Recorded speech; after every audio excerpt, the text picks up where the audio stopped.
morning. I'm Berta from School Products Yarn Shop in New York.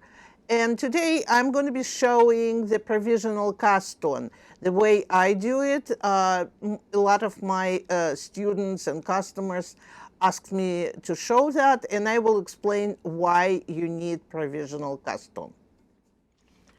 So provisional cast on. Why do we need provisional cast on? We use provisional cast on when we have to go later into opposite direction to the knitting. For example, if we do provisional cast on here and work all the way up, then later I can use those open stitches for doing the finishing or ribbing or I-cord, anything you want into opposite direction.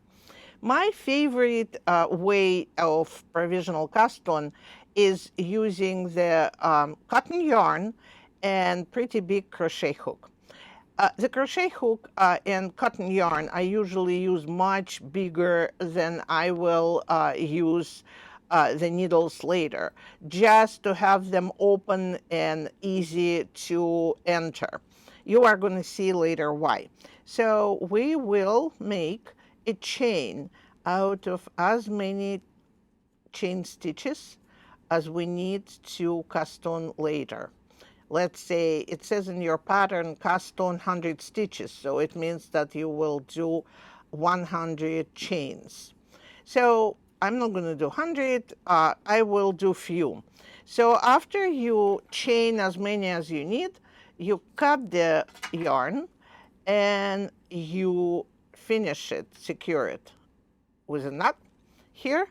And now this is the most important part.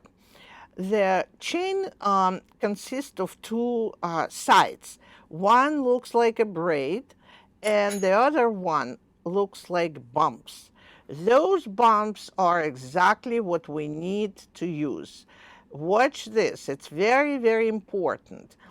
We take the needles and we get into that bump. Make sure that you only use one bump and the rest, the braid, is under your needle.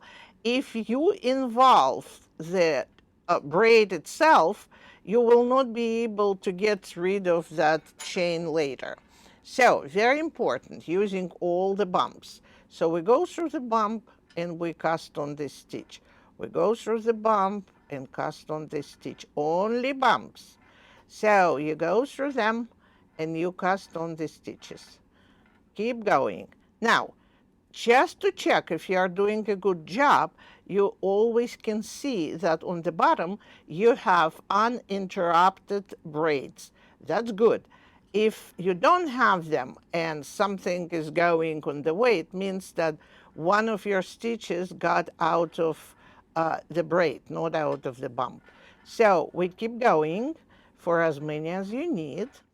So then we'll start knitting. Whatever pattern whatever pattern asks for.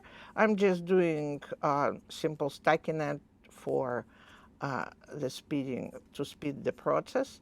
So we're going to do the stockinette, and I'm going to do only one row, even though I never remove the provisional cast on till the very end. But since we're trying to save time here, I will show you how to remove the provisional cast on. When you're completely done with your knitting, you will open the last chain, and you will start unraveling your chains, and at the same time putting those open stitches on your needle. Okay, so you pull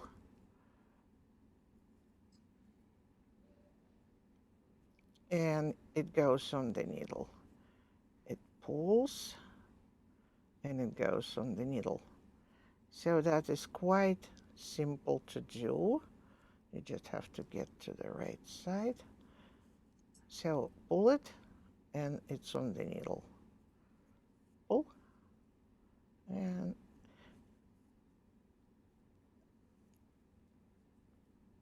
that's how you have all the stitches caught on the needle, and then you remove the last one.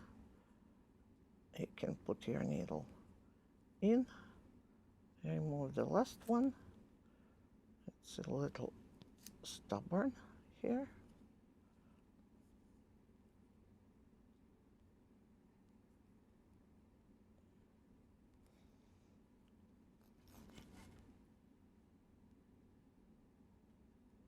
Make sure you catch this last stitch, and after that you can work with those open stitches and do whatever you want with that.